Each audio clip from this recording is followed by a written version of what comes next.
नमस्कार, मैं डॉक्टर अमिताभ सिंह एक बार फिर आप सभी का हार्दिक स्वागत करता हूं अपने YouTube channel doctor Amitabh Singh पर।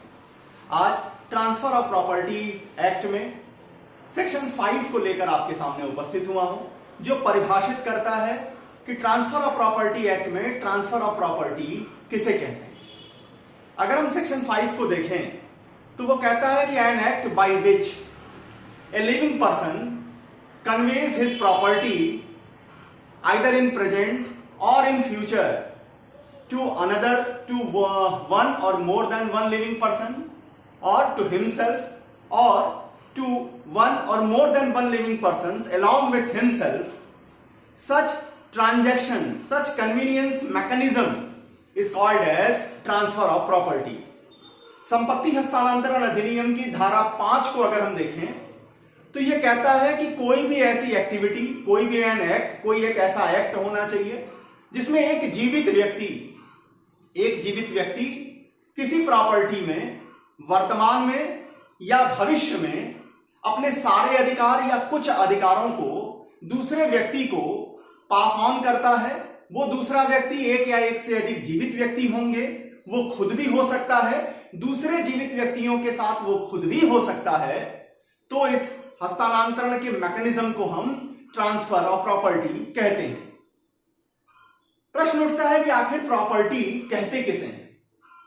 प्रॉपर्टी कहने का मतलब, प्रॉपर्टी अगर हम देखें तो और कुछ भी नहीं, एक तरीके से बंडल ऑफ राइट्स हैं, जिसमें पोजेशन का राइट आता है, ओनरशिप का राइट आता है, राइट ऑफ एंजॉयमेंट आते हैं, और यह व्यक्ति के ऊपर निर्भर है कि वो इन अधिकारों में से क्या सारे अधिकार दूसरे को पास ऑन कर रहा है या कुछ अधिकार अपने पास रखते हुए बाकी अधिकार दूसरों को प्रदान कर रहा है।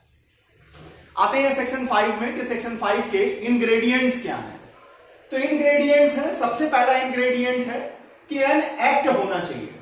एन एक्ट कहने का मतलब कि प्रॉपर्टी का ट्रांसफर करने के लिए एक पॉजिटिव एक्ट करना जरूरी है। सिर्फ आपने सोचा कि आपने प्रॉपर्टी सेल कर दी या खरीद ली, मॉर्गेज कर दी, एज ए मॉर्गेजर या मॉर्गेजी हो गए, लीज कर दिया, गिफ्ट कर दिया, ऑटोमेटिकली कोई भी ट्रांसफर नहीं होगा। प्रेस्क्राइब तरीके से जो तरीके बताए गए हैं, जो सेट एक मैकेनिज्म बताया गया है, उसको आपको फॉलो करना होगा। एंड एक्ट के श्रेणी में लाने के लिए पॉजिटिव एक्ट करना होगा। दूसरी शर्त आती है, दूसरा इंग्रेडिएंट है an act by an living person. यहां जो लिविंग पर्सन की बात है, ये ट्रांसफरर के लिए की जा रही है। ट्रांसफरर के लिए यहां शर्त लगाई गई कि transferor must be a major one and he have a sound mind. यहां ट्रांसफरी को जब हम देखते हैं तो ट्रांसफरी के लिए साउंड माइंड का भी होना, ट्रांसफरी के लिए मेजर का भी होना जरूरी नहीं है। सिर्फ उसका लिविंग होना, सिर्फ उसका एग्जिस्टेंस में होना जरूरी है। लेकिन ध्यान दीजिएगा, सेक्शन 13 और 14 एक अनबॉर्न चाइल्ड को भी ट्रांसफरी के रूप में रिकॉग्नाइज करता है। एक अनबॉर्न चाइल्ड को भी आप प्रॉपर्टी ट्रांसफर कर सकते हैं। सिर्फ वहां 13 और 14 में शर्त इतनी लगी हुई है कि उस बच्चे को प्रॉपर्टी मिले इसके पहले आपको एक या एक से ज्यादा लोगों को लाइफ इंटरेस्ट देना होगा, और लास्ट इंटरमीडियरी, उन जिनको लाइफ इंटरेस्ट आपने दिया हुआ है उनको इंटरमीडियरी कहते हैं। लास्ट इंटरमीडियरी की एक्सपायरी के पहले बच्चे को लिविंग कंडीशन में पैदा होना होगा। वहां पर एक और कॉन्सेप्ट निकल के आएगा सेक्शन 14 में, जिसे हम कहते हैं डॉक्ट्रिन ऑफ डबल पॉसिबिलिटी। इस चीज को सेक्शन 13-14 जब डिस्कस करेंगे तब आपके सामने लेके आएंगे। गिरिजेश दत्त वर्सेस दाता दीन का मुकदमा वहां काफी लीडिंग होगा। नेक्स्ट जो पॉइंट आता है वो आता है कन्वे करना। कन्वे करने का क्या मतलब? कन्वे करने का मतलब है अधिकारों का एक हाथ से दूसरे हाथ को जाना। जैसे मान लीजिए ए प्रॉपर्टी को सेल कर रहा है बी को। अब उस प्रॉपर्टी से जुड़े हुए सारे अधिकार, चाहे वो पोजेशन का राइट है, ओनरशिप का राइट है, उस प्रॉपर्टी के पेपर्स हैं, सारी चीजें, उस प्रॉपर्टी से जुड़ा हुआ इजमेंट्री राइट है, ये सारे के सारे अधिकार अब ए से बी को चले जाएंगे। This is called convenience. अब दूसरी ओर ए अपनी प्रॉपर्टी को लीज कर रहा है, बी को लीज कर रहा है। अब यहां पर वो ओनरशिप का राइट नहीं दे रहा है, यहां पर सिर्फ और सिर्फ उस बंडल ऑफ राइट्स में से एक राइट उठा के दिए जा रहे हैं और उस राइट का नाम है राइट ऑफ एंजॉयमेंट। पोजीशन दे रहे हैं, आप प्रॉपर्टी को एंजॉय कीजिए, उसके बदले में जो रेंट होगा वो मालिक को मिलेगा, ए को मिलेगा। उसके मालिकाना हक, उसके स्वामित्व का राइट, उसका ओनरशिप अभी भी प्रॉपर्टी के ट्रांसफरर के ही पास रहेगा इस कन्वे मैकेनिज्म में, लीज में। नेक्स्ट कन्वे करेगा, क्या कन्वे करेगा? प्रॉपर्टी। अब प्रॉपर्टी किसे कहेंगे? तो यहां किसी भी डिस्क्रिप्शन की प्रॉपर्टी हो वो ट्रांसफर ऑफ प्रॉपर्टी के प्रॉपर्टी हेड में शामिल होती है। अगर हम टीपीए के 137 सेक्शंस को देखें तो मेजॉरिटी जो सेक्शंस हैं वो इमूवेबल प्रॉपर्टी पे लागू होते हैं। सेक्शन 5 से लेके 37 के प्रोविजंस मूवेबल और इमूवेबल दोनों पे लागू होते हैं। अब कन्वे और प्रॉपर्टी में एक डिस्प्यूट या एक विवाद खड़ा हो जाता है। क्यों? क्योंकि लिखा है कि convey property either in present और इन फ्यूचर। जो कन्वे किया जा रहा है वो प्रेजेंट में हो या फ्यूचर में हो। यहीं पर कहीं कहीं एक कंफ्यूजन क्रिएट होता है। क्या कंफ्यूजन? कि क्या प्रॉपर्टी प्रेजेंट में होनी चाहिए या फ्यूचर में होनी चाहिए, या कन्वे जो अधिकार जा रहे हैं एक हाथ से दूसरे हाथ को वो प्रेजेंट में हो या फ्यूचर में भी इसको पोस्टपोन किया जा सकता है। इसको लेकर के केस आती है Jugal Kishore versus raw cotton company limited की। जुगल किशोर के केस में कोर्ट ने यह स्टैब्लिश किया कि ट्रांसफर ऑफ प्रॉपर्टी में जो आइदर इन प्रेजेंट और इन फ्यूचर लिखा हुआ है ये प्रॉपर्टी के लिए नहीं लिखा है, ये कन्वे करने के लिए लिखा है। मतलब इसका क्या कि अगर आप ट्रांसफरर के रूप में काम कर रहे हैं, property must be in presence, property आज के दिन वर्तमान में उपस्थित होनी चाहिए।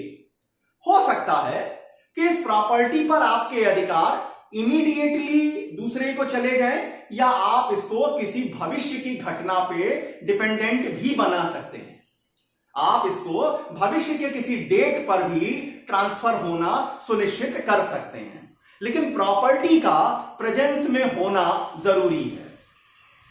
यहां पर ट्रांसफर जो किए जाते हैं, जो कन्वे किया जाता है, अगर पार्टीज ये चाहें तो वो शर्तों पे भी किया जा सकता है। वो शर्त कहां देखने को मिलेंगी?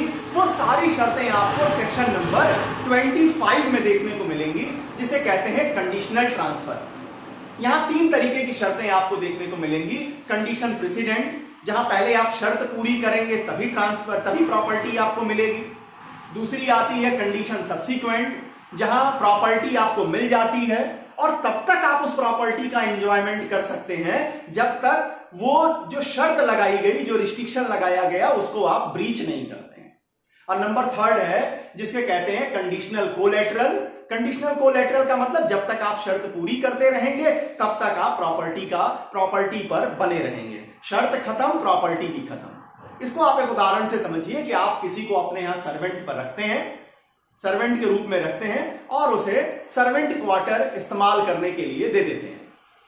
अब क्या यह पॉसिबल है कि वो आपके नौकरी छोड़ दे लेकिन आपके क्वार्टर में रहता रहे? ऐसा पॉसिबल नहीं है, इसलिए इसको हम कहते हैं कंडीशनल कोलैटरल।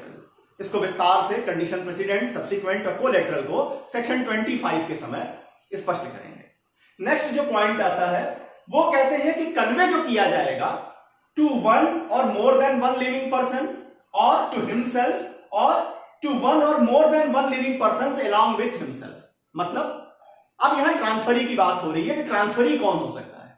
तो 1929 के पहले कोई भी व्यक्ति खुद को प्रॉपर्टी का ट्रांसफर नहीं कर सकता था, लेकिन 1929 के अमेंडमेंट से अब इस प्रोविजन को बदला गया और कहा गया कि जो ट्रांसफरी होगा, जो प्रॉपर्टी ट्रांसफर की जाएगी, वो एक या एक से ज्यादा जीवित व्यक्तियों को हो सकती है, खुद को भी की जा सकती है। अब विवाद उठेगा कि ट्रांसफर ऑफ प्रॉपर्टी में ट्रांसफर में कम से कम 2 लोग होने चाहिए, और अगर कोई व्यक्ति खुद को ही प्रॉपर्टी ट्रांसफर कर रहा है तो 2 लोग कैसे आएंगे? तो फैक्चुअली देखेंगे तो यहां एक ही लोग होंगे, लेकिन लॉ की नजर में 2 लोग होंगे। यहां प्रॉपर्टी को आपको ट्रस्ट के एक ट्रस्ट बनाना पड़ेगा, प्रॉपर्टी को ट्रस्ट प्रॉपर्टी के रूप में बना करके आप प्रॉपर्टी खुद को भी ट्रांसफर कर सकते हैं और दूसरी कैपेसिटी में आप एज ए ट्रस्टी होंगे। तो लॉ की नजर में दो अलग अलग पर्संस यहां भी होंगे, या आप दूसरे जीवित व्यक्तियों के साथ खुद को भी प्रॉपर्टी कन्वे कर सकते हैं, ट्रांसफर कर सकते हैं। इस मैकेनिज्म को हम ट्रांसफर ऑफ प्रॉपर्टी कहते हैं। अब एक विवाद खड़ा होता है कि एक हिंदू अनडिवाइडेड फैमिली है जिसकी प्रॉपर्टी है, उसमें जो शेयर होल्डर्स हैं, शेयर होल्डर कौन है हिंदू अनडिवाइडेड फैमिली में? जो कोपाशनरीज हैं। अब उन कोपाशनरीज के बीच में एक अरेंजमेंट होता है, एक फैमिली अरेंजमेंट किया जाता है, एक फैमिली सेटलमेंट होता है, या कहिए कि प्रॉपर्टी का पार्टीशन होता है। तो क्या ये फैमिली पार्टीशन, क्या ये फैमिली अरेंजमेंट भी ट्रांसफर ऑफ प्रॉपर्टी के सेक्शन 5 के प्रोवर्ब्स ट्रांसफर में शामिल होंगे? इसको लेकर केस आती है Ramdev food product limited versus Arvind bhai Ram bhai. Ramdev food product limited versus Arvind bhai Ram भाई। इस मुकदमे में कोर्ट ने कहा कि चाहे वो फैमिली अरेंजमेंट हो, फैमिली सेटलमेंट हो, पार्टीशन ऑफ प्रॉपर्टी हो, अगर यहां आप देखिए तो राइट्स एक हाथ से दूसरे हाथ को नहीं जाते। यहां राइट्स लोगों के बने रहते हैं। सिर्फ होता क्या है? सिर्फ फिक्सेशन ऑफ शेयर्स होता है। शेयर्स को फिक्स किया जाता है कि ये पोर्शन आपके पास होगा, दूसरा ये पोर्शन अमुक के पास जाएगा, ये वाला पोर्शन मिस्टर सी के पास जाएगा। लेकिन अगर देखें तो क्या ए, बी और सी को कोई नया राइट मिल रहा है? आंसर है कोई नया राइट नहीं मिल रहा है। इसलिए पार्टीशन हो, फैमिली अरेंजमेंट हो, कॉम्प्रोमाइज हो, किसी प्रॉपर्टी पे चार्ज लगाया गया हो, ये सारे transaction transfer of property proverb से बाहर होंगे। इतनी बातें सेक्शन 5 के लिए मैंने आपके सामने रखी। उम्मीद करता हूं अपनी बात आप तक पहुंचाने में सफल रहा हूंगा। अगर आपको ये वीडियो पसंद आ रहा है, इसे लाइक करें। आप अगर चैनल पे नए हैं, इसे सब्सक्राइब करें और इसे ज्यादा से ज्यादा उन लोगों से शेयर करें जो लॉ की दुनिया में अपना कैरियर बना रहे हैं या बनाने का मन बना रहे हैं। Transfer of property lecture series में नेक्स्ट टॉपिक जो आपके सामने लेकर आएंगे वो होगा सेक्शन नंबर 6, जहां यह बताया जाएगा कि वो कौन सी प्रॉपर्टीज होंगी जिसको ट्रांसफर नहीं किया जा सकेगा। तब तक के लिए बहुत बहुत धन्यवाद। नमस्कार।